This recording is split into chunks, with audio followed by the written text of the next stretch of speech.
20 years experience summed up on how I own 300 rental properties that are going to be paid off very soon. And you're gonna get it all, my secret strategy. If it's not an infomercial, it's not a book, I'm not selling anything. There are a lot of opportunities if you want to invest 20 minutes into seeing my plan. And the biggest thing about those properties, I'm gonna be pretty much debt-free in the next few years. Before I do that and share the blueprint, I wanna give you a word of caution. I have seen lots of issues with investment properties and people not being educated and mistakes made. You name it, I've seen it. An example of mistakes that I don't want to see you make is renovations, buying a home, getting all this money sunk in and not having a clear exit plan. How are you going to get that capital back? How are you going to pay back your home equity line of credit? How are you going to pay back your investor? How are you going to pay back your checking for savings account that you and your spouse put money into to buy this property? You have to have a clear exit plan. How do you find the right tenant? Tenant that's going to pay on time, a tenant that's going to be reliable, a tenant that's not going to leave you in court chasing rent money. This is a concept to buy something that's going to give you passive income someday, delayed gratification down the way, but avoiding pitfalls that so many investors make that make owning rental properties a travesty instead of a true wealth building tool that can set you up for the rest of your life. So I'm shooting this video today for you. I want to help answer many of the questions that you're probably asking yourself. How do I buy my first property? Where do I buy my first property? How do I come up with a down payment? How do I make a good decision that's going to serve me well over a long period of time? So one of the biggest questions I get asked is, where should I look at buying, or what should I look at buying? I think it's a really personal piece, and I think it's something that's important to look at what you know and what you understand. Oftentimes, it's a home market. It's an area that you're familiar with. It's an area across town that you see an opportunity. I love owning properties that I can see, touch, feel, and drive by in short order. It doesn't mean there's not opportunities to buy in different markets across the country, but I like something close that I can touch, see, and feel. That's number one. I like 1 to 4 unit properties. So a single family house, a 2 unit, a 3 unit, a 4 unit. Those properties are easier to finance. When you get beyond a 4 unit, it becomes more difficult to finance those properties. That's something you can look at down the road, but initially that 1 to 4 unit property. A lot of people look at value in 2, 3, and 4 units as multifamily, and the concept is, well, I'm always going to have rent coming in.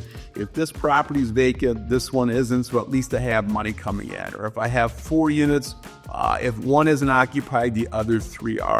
Depending on your market, sometimes those 2, 3, and 4 units sell at a higher multiple and become more expensive. I strongly feel that single family housing in many parts of the country is still an undervalued asset class. I think there's a lot of value in single family homes.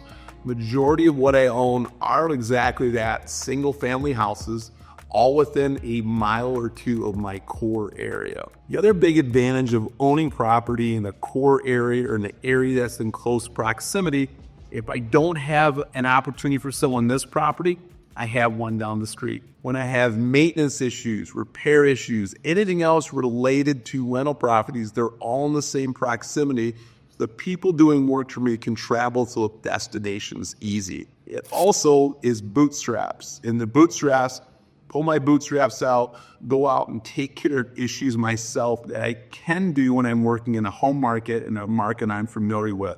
Trust me, the first houses I bought, I was doing the demo. I was cleaning the place up. I was doing all that work to save costs, understand the product, and really get my bootstraps and get gritty and get into it. I think those are the big advantages in your first rental property. You may think I don't have the funds to buy a 3 unit or 4 unit. I'll give you an example when I talk about it being easier to finance. I bought my first house using an FHA loan. And that's a loan backed by the federal government and only takes 3.5% down payment. That's a 3.5% down payment for a single family house It can also be used as a 3.5% down payment for a 2-unit, a 3-unit, or even a 4-unit.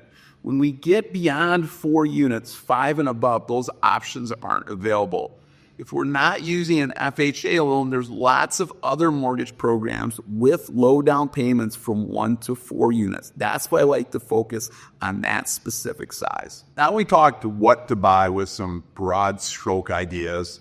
I'm going to talk how you can buy a home right now. One of the big hurdles to people was, what do I need for down payment and how am I going to buy this house? And I don't have enough money saved to buy this investment property. What most people do for that first house, that first investment property, is they're going to look at borrowing from their primary residence. So let's say you bought your current home several years ago and now you may have $30,000, $40,000, $50,000 of equity in that home. A lot of people open up a home equity line of credit and borrow from that equity in the house and use that as a down payment for the new house. It's a great strategy. What I love to do in that strategy is opening up a home equity line, use it as down payment for the new property, and then any additional rent money that comes in on a monthly basis, pay back that home equity line of credit.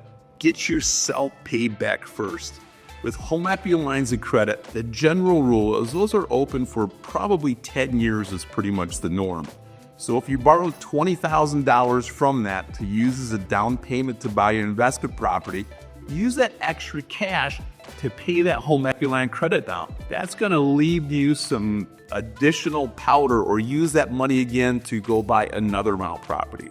Or if something happens that's unforeseen, and it will happen owning an investment property, maybe it's a blown up furnace, maybe it's a roof, some unexpected something will come up. You can borrow back against that home equity line of credit to cover that, or use that again to buy your next rental property. As we move into how to pay for this investment property, I want to talk about a philosophy that I believe really strong in. I do not think you should buy an investment property until you own your own home. Now, your first property may be a 1, 2, 3, or 4 unit, and you're going to occupy part of that. That's okay. But I don't think you should buy an investment property while you're a renter. So I'm a very strong advocate that the first thing you need to do is buy your own home.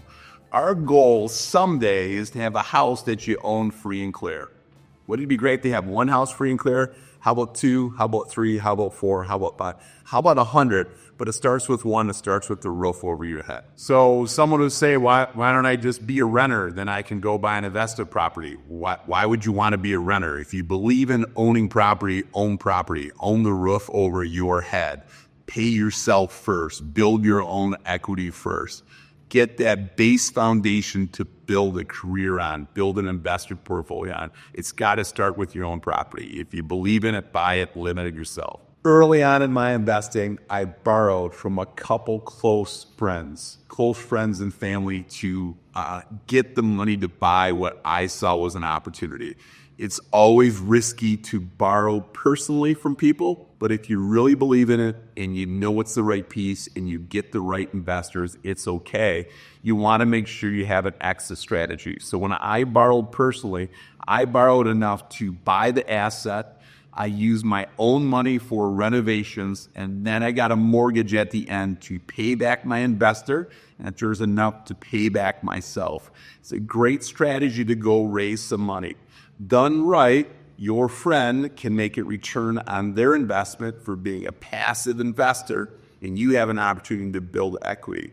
You do a good job with this, you can go back to that same investor again and again. You will get more trust. They will lend you more. You will prove your philosophy over a period of time with the right investor. Thing to be really careful about in borrowing personally, make sure you have an exit plan. Plan for the unexpected. Just think about if you couldn't pay that investor back, how would that make you feel? How would it make them feel? What can you do to mitigate that?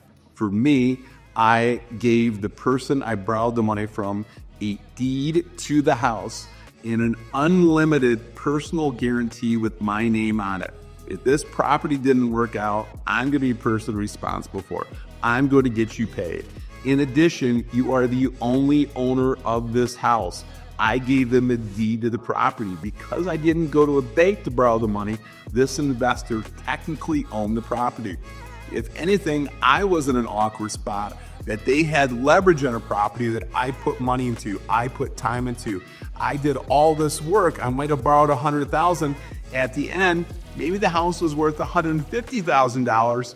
They're technically in a better spot at the end, but that's the trust. They trusted lending money to me, and I trusted I'm going to give them a deed.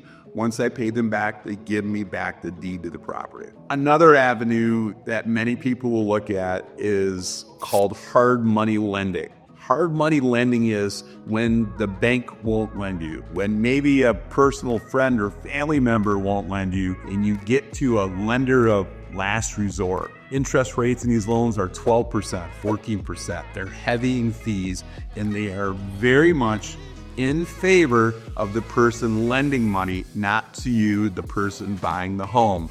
I'd proceed with extreme caution using hard money. It's something I would not do early in your investing career. There are a lot of things that'll go wrong. I think for savvy investors that have done this again and again, know what the end product is, know what their equity position is going to be, have a clear exit plan they've done again and again, they can get out of a 12 or 14% interest rate to a lower interest rate loan product, but it's not something most investors should start with. Big thing I talk with investors all the time is, what's your plan? What do you want to do? When I bought my first rental property, I looked at it as someday I wanted to have that $200,000 house of mine paid off that might be worth $500,000 in 20 years. And would it be great to own a $500,000 house free and clear? And the wheels started moving. Can I buy another property and have someone else pay it off? And can I buy another? And can I buy another? And can I buy another? I think is to have a plan. What do you want to do? Where do you want to go? In owning 300 rental properties, it is still a side hustle for me. I think the mistake a lot of investors make is they're going to live off of the cash flow. If I make $200 on a property and I get 10, I've got $2,000 a month coming in. It's going to be great. Let me tell you something. You own 10 rental properties, something will happen every single month. And $2,000 isn't enough to live on and keep that machine moving. It just doesn't work that way. Strategy that I have when you buy multiple properties and you own a few is to pay all the debt down on one, then move to the next one, and then move to the next one, and move to the next one. Say you own 4 rental properties. I don't advise you pay them all aggressively off at the same time. I advise you pay one off very aggressive, get that property free and clear, then move to the next one free and clear. If something ever goes bad, you can sell that property free and clear to get you out of a bad position. Not the case that you're paying everything down equally. As an early investor, I gave you my plan, and it's a plan that I run and gotten to a spot where in the next several years, I'm going to have about 80% of my 300 units paid off using that same philosophy, going aggressively after different sections where I own property free and clear. You have to find what's right for you, but that's a suggestion I make from experience. Moving to another topic that comes up quite a bit is, well, I don't really want to buy right now because I've seen house prices go up, and I'm going to wait for house prices to come down. Every market's different. Every real estate market is different across the country. I will tell you my philosophy in my market and the markets I study, we are going to continue to see house prices move up. The reason why we're going to continue to see house prices move up, as a country, we have not built enough homes to keep up with population. It is supply and demand. If you are in a market that's highly priced, which has gone hyperbolic, is one of the most expensive markets in the country, I'd be a little concerned about that. If you're in a market where you look at the median house price in the United States, time I'm shooting this, it's in the mid $400,000 range, I think those houses will continue to appreciate. Give you a good analogy to think about. Take a look at your favorite stock, dollar cost averaging. Myself and my portfolio, I still buy. I will buy more at some periods of time when I feel like there's an abundance of property on the market. If I feel the market's soft, if I feel I can get a better buy at a particular time, I will continue to buy. When I see the market get really tight and there's not much out there, I'll slow down. Again, dollar cost averaging, continue to buy, continue to look for opportunities in your market and in the product area that you specifically understand. So in talking a little bit about buying that property, what are we going to buy? How are we going to come up with a down payment? General idea of specific property types. I think it's really important to have rules for what you believe in and what you want to rent and what product you want to have. I've got a couple hard and fast rules that I believe in that have served me well. Number one, I want my properties to be in close proximity. I want to be able to see it, touch it, feel it. I want to drive it and be in it in 5 minutes to 20 minutes, something in close proximity for a variety of reasons we talked about before. Number two, I call it the 2 a.m. test. If I can't walk down the street at 2 a.m. without worrying about being assaulted, I'm not interested in owning it. I want properties that are in good areas. When I say good, not crime-ridden, not tough neighborhoods that have lots of crime and lots of issues. The third thing, if I won't live in it, I won't rent it. It doesn't mean I want to live in a 200 square foot efficiency with a tiny little bathroom and a little teeny kitchen, but if it's not clean, if it's not something that I'm proud to have my name on, I'm not going to rent it. That doesn't mean these should be your rules. It's finding out what you look for and what you want to own and build a business around that. To give you an idea, I don't ever want to be a slumlord, and I can't even imagine having the local news guy on the front porch of my house talking about some property that I own that's a slum, and I just don't want to do it. I don't want to be associated with something like that. I want to be a good landlord. I'm making investments. I'm providing housing, providing a great return for me. I'm providing a great product for the people that are renting from me, and if I wouldn't live in it, I'm not going to rent it. So we covered a lot of the what and the how and the where in philosophies of business. Next big step is to talk about how much rent are you going to be able to generate from your possible property that you're looking at buying. One of the best resources, or a couple of the best resources out there, are free and they're easy. Something like apartments.com or Zillow. Hit the rental section and look what's out there in an area. So you may be looking at a multiple listing service or Zillow for looking at buying a property. Use these other sites, either the Zillow rental piece or something like apartments.com, to see what the rent you can generate for property. If I bought this house at this price, I should be able to rent it for this. It's also an opportunity for you to see how many properties are out there for rent right now. Is there a giant amount of properties for rent?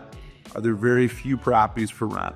If there's very few properties for rent, maybe you can get a higher rent, supply and demand. So that's the rental piece. The big thing is, how are you going to buy it? How much money do you put down? What's the best loan program for you to buy your first rental property or your 10th rental property? It's really important to talk to a professional. I work with people from all over the country helping to buy rental property. If you've gotten a lot out of this, I would love to schedule an appointment to help put something together for you specifically to meet your goals.